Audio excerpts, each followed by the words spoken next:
Hello, everyone. Okay, I believe this should do. Bit of a weird setup considering, I'm still playing on my own PC, but that should be a fun one. Hello, welcome everybody to Pokemon Trading Card Game. I hope you guys have been having a good time so far with Pokemon Fire Red. I'll be here for the next two runs, both this one and the next one, but then as a race.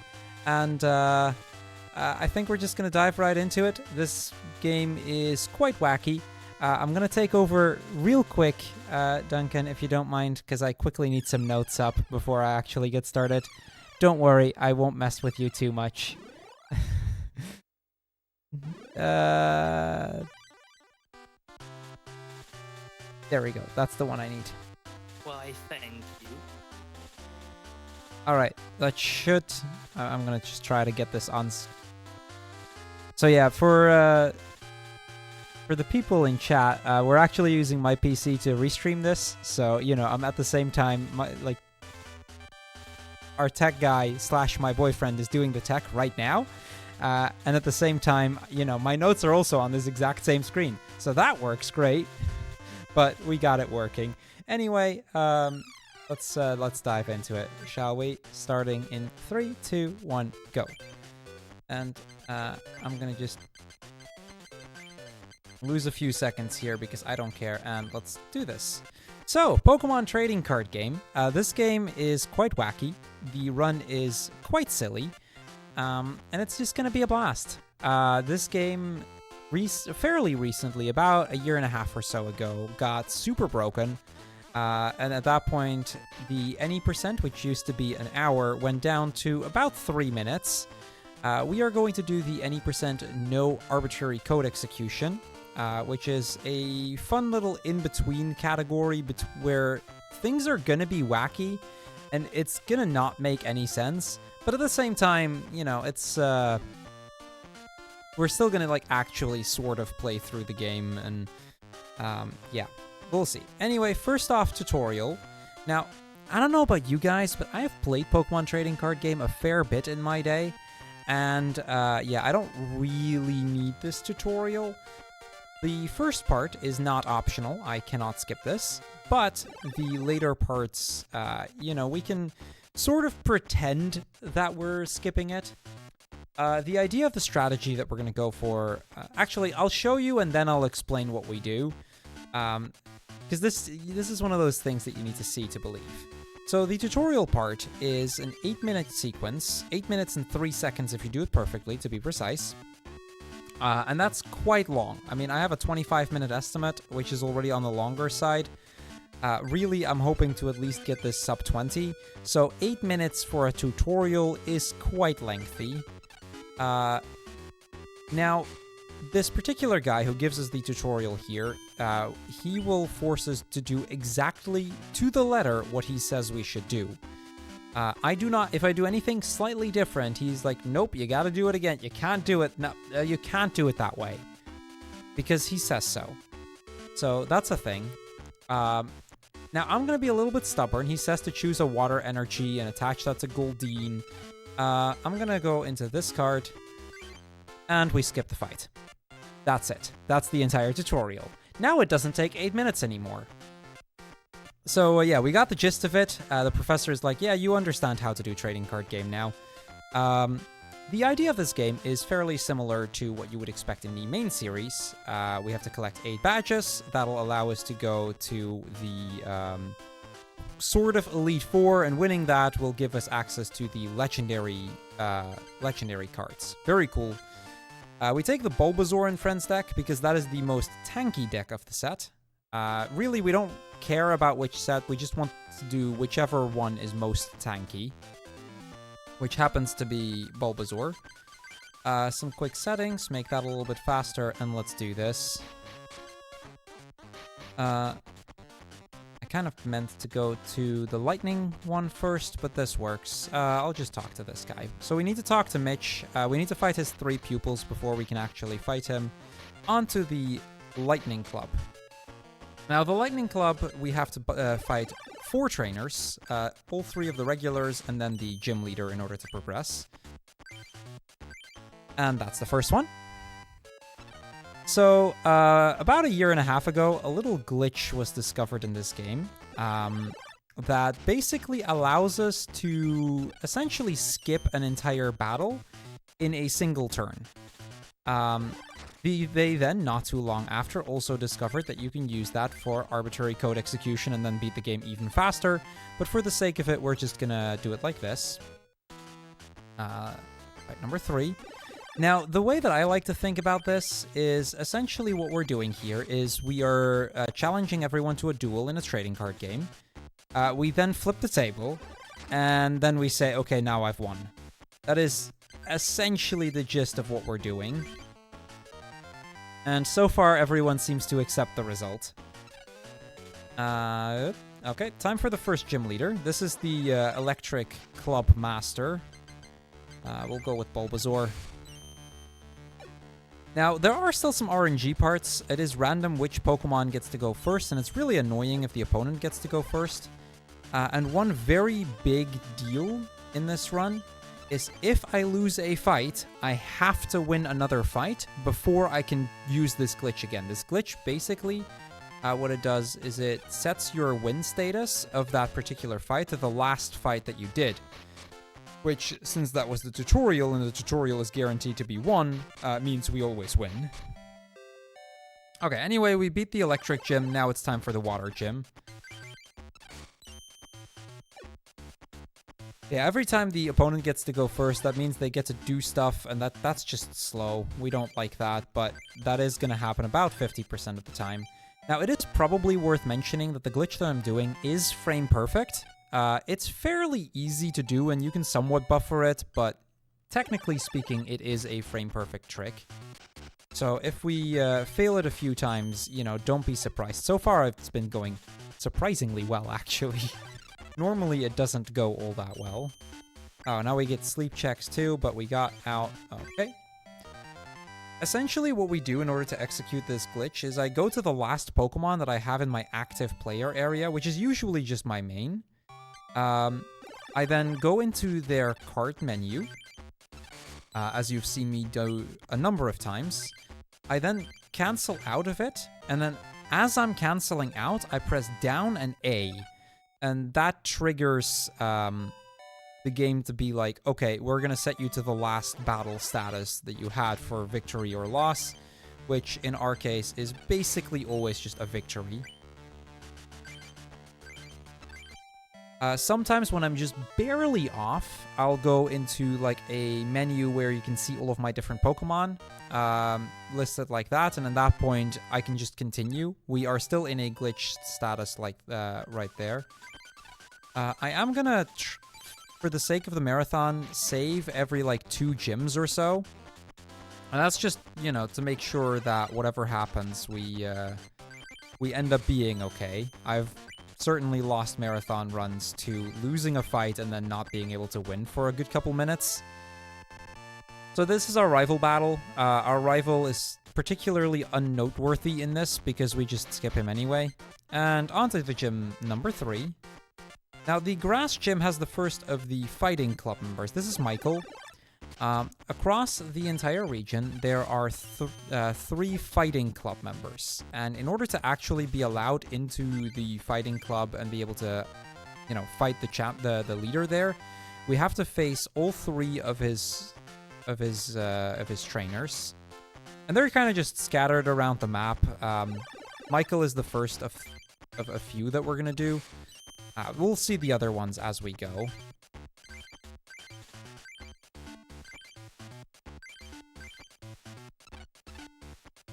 Try that again. Okay, there we go. That took a little longer. Like I said, this is a frame-perfect glitch. I can fail it 20 times over, and sometimes I'll just get it first try. It's kind of random like that, but... Anyway, we need to fight all 3 of the grass trainers in order to make the grass leader show up. In this particular one, this is the grass leader is the missing one, and all of the trainers are here. So like every club kind of has their own little thing that you need to do in order to beat the leader. With some clubs, I can just immediately head to the leader, and that's fine. With some, I actually have to do a few things beforehand, which is the case in most clubs, to be honest. Anyway, that one's done, so we're going to go on to the Science Club. The Science Club, we need to beat Joseph before we can face the leader, so that's what we're going to do here.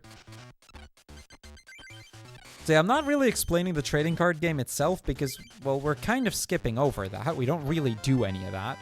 But the gist of it is we win every fight. It's your classic Pokemon trading card game. And then at the end of every fight, we get 2 booster packs from whoever we beat, except if it's the rival, in which case it becomes a bit of a different story. And that's club number 3. So we now have 3 of our badges. It is time for me to go get badge number 4.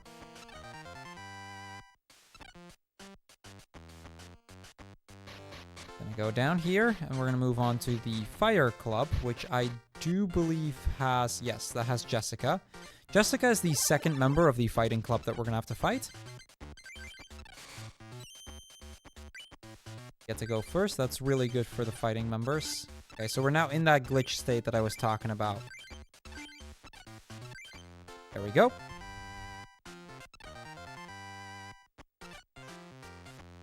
Okay, that is that one done. Now, the Fire Club itself, besides her, is particularly uninteresting because we can just immediately go to Ken, the leader.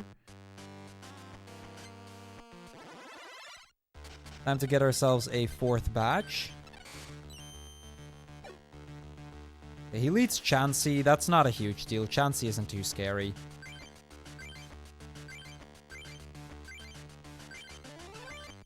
And there we go, 4 badges.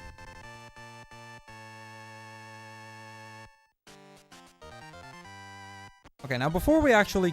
Or no, that's not true. We have one more gym to do, and then we're gonna actually do something a little bit different and grab the Grass Club gym leader.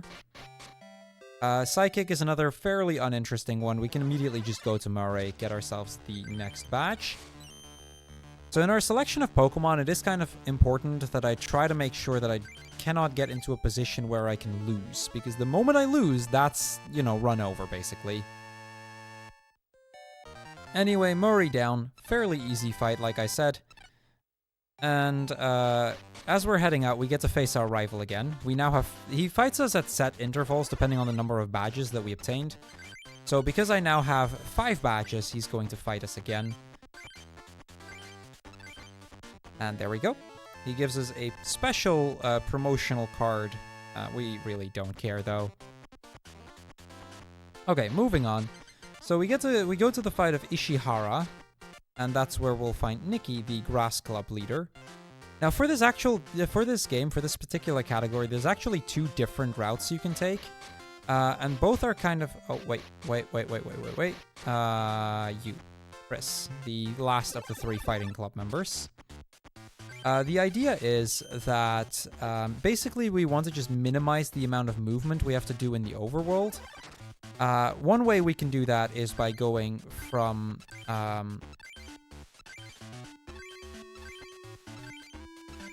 Hold on.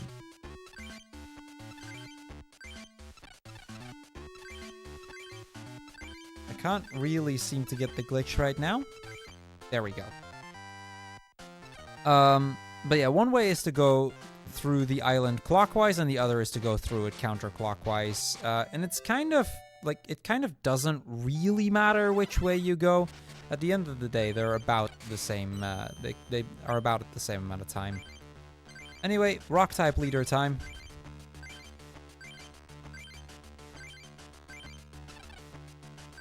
Try that again.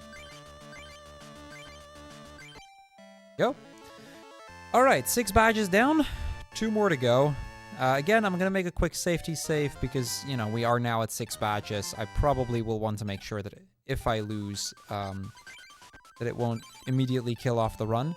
Especially with the next gym actually being the scariest one. That's going to be the Fighting Club. So, time for me to fight Mitch. Okay, Tangela is a really good lead. Mitch is scary as a result of him having fighting Pokemon and half of my team being normal type. So a lot of super effective things here. All right, there we go. So we just have the Grass Club badge left, which is actually technically the first badge. Funny enough. Okay, so Grass Club. And that's where we're going to face the leader one more time.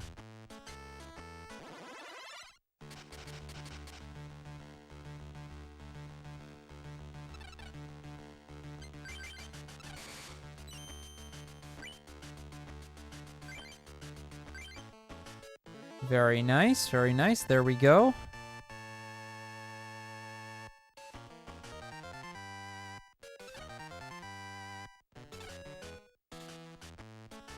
Alright, so moving out, we have now collected all of the badges, and that means we have now got access to the Elite Four. This is basically an Elite Four, like how you'd expect, similar to how we had in Fire Red just now. I noticed somebody, by the way, asking what the world record is. The world record for this is 13 minutes and 15 seconds, so we are not close to that. My PB is a 15:56, so about 2 minutes, 2.5 minutes more. You can see how incredibly fast-paced this game does tend to be. Okay, that's the first Elite Four member. On to the second one. Between every Elite Four member, we get to prepare for the duel if we feel like we need to. I don't particularly feel like I need to. I think we've been doing quite alright with our Bulbasaur deck. So, Meowth, there we go. That is the second Elite Four member. Time for the third one. Oh, let's save while we're at it. Time for the third Elite Four member. This is the Articuno leader. Every Elite Four member represents one specific type, or one specific legendary, I should say. So we had Moltres, we had Zapdos, we had Articuno, and now the last one, Dragonite. Because, you know, Dragonite is a legendary too. And there we go. That is the fourth one. Time for the fifth one. One more fight to go, and that time will be when we fade into the credits in a moment. But yeah, our rival turns out to be the last trainer. He's become champion just before we did. This almost feels like Fire Red all over again in that sense. But yeah, that's a thing here too, and now we have to fight him. We're gonna just table flip one more time, and that'll do it. So, time's coming up. We grab all of the 4 legendary cards. We get the Moltres card. We get the Articuno card. The Zapdos card. And the Dragonite card. A little bit of text and time. There we go. That'll do it. That's literally the entire game. This is a really fun and wacky little category. You know, in Pokemon speedrunning, we tend to put a lot of focus on the main series, and I just figured this would be a fun one to do. So, yeah, hope you guys enjoyed Pokemon Trading Card Game. This is how you beat Trading Card Game in less than 17 minutes. We are going to go into a quick intermission, and then I'll be back for Pokemon Crystal, where we're going to do a bit more of a serious run. But that one will actually take me a few minutes to get set up. So, yeah, do stay tuned, and I'll be right back along with Joker for Pokemon Crystal Key Item Randomizer. So that should be a fun one. So do stay tuned, and we'll be right back.